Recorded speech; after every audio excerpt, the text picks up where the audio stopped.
পংকজ পাঠশালালৈ স্বাগতম। আজিৰ আলোচনাৰ বিষয় হৈছে নৱম শ্ৰেণীৰ সমাজ বিজ্ঞানৰ ইতিহাসৰ প্ৰথম পাঠৰ এটি গুৰুত্বপূৰ্ণ আলোচনা। 1858 চনৰ ভাৰত শাসন আইনৰ মূল দিশসমূহ। ভাৰত চৰকাৰ আইন 1858 জড়িত হোৱা বিশেষ প্ৰশাসনীয় পৰিৱৰ্তনসমূহ।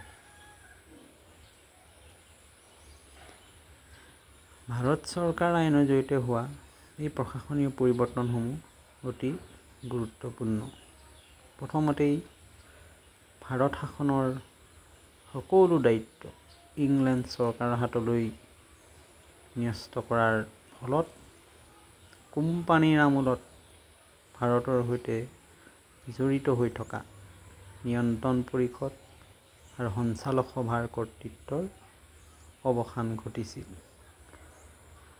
দ্বিতীয়তে, নতুন আইন অনুসৰি ভাৰত শাসন সম্বন্ধীয় সকলো দায়িত্ব ক্ষমতা ব্ৰিটিছ মন্ত্ৰীসভাৰ এজন সদস্যৰ হাতত অৰ্পণ কৰা হ'ল।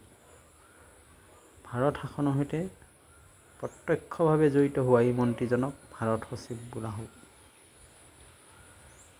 ভাৰত চৰকাৰ আইন অনুসৰি ভাৰতবৰ্ষৰ সৰ্বোচ্চ শাসনকৰ্তা হিচাপে গভৰ্ণৰ জেনেৰেল থাকিব, যদিও তেওঁক ভাইচৰয় অথবা ৰাজপ্ৰতিনিধিৰ খিতাপ প্ৰদান কৰা হ'ল। শেষত এই আইনে ভাইচৰয় আৰু প্ৰাদেশিক মুৰব্বী গভৰ্ণৰজনক নিযুক্তি দিয়াৰ ক্ষমতাটো ইংৰাজ চৰকাৰৰ হাতত ন্যস্ত কৰাৰ লগে লগেই কোম্পানীৰ সামৰিক বাহিনীক ব্ৰিটিছ চৰকাৰৰ তলতেও কৰিছিল। Thank you for your support in watching my video. Have a good day. See you again in a next video.